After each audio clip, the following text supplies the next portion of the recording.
निराड అంటే అందరి సేవ కోసం నిలబడ్డారు అని ముందు చేసే ప్రయత్నం మీ అందరితో ఉన్నది. మీ అందరూ చేసుకుని ముంగడు వస్తారు. అది ఏం సమస్య మేము నలుగురు పూర్ణ చేస్తాం. మాకు పైన ఒకసారి ఛాన్స్ ఏంటి అంటారు.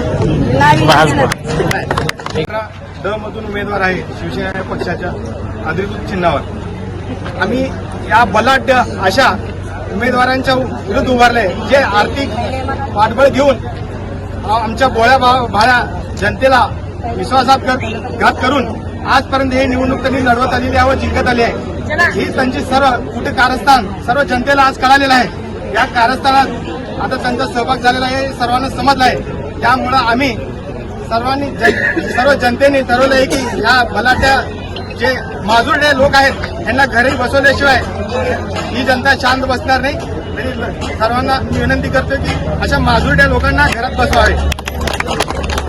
संतोष किशोर संघा प्रभाग क्रमांक 18 मधून निवडणूक लढवित आहे. सर्व जनतेच्या घरोघरी जाऊन त्यांचे प्रश्न विचारून त्यांच्या समस्या सोडण्याचा प्रयत्न करतो.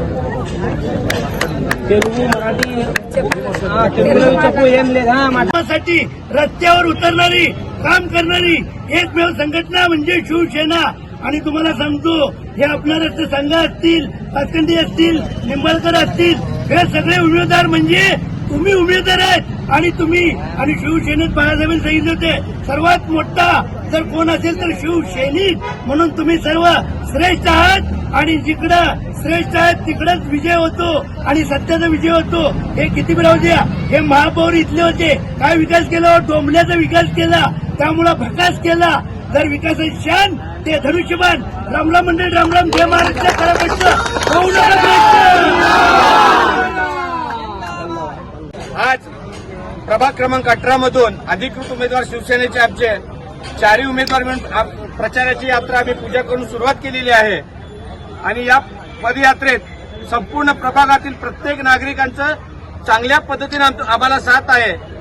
आणि या पदयात्रेला सर्व धर्म संभव असे सर्व समाजाचे लोक सहभाग झालेले आहेत. आणि प्रत्येकाने निश्चय केलेला आहे कुठल्याही परिस्थितीत शिवसेनेचे 4 उमेदवार निवडून येतील असा आमचा सर्वांचा संकल्प आहे व नागरिकांनी असं संपूर्ण मुद्द्यावर आपण समोर जात आहे.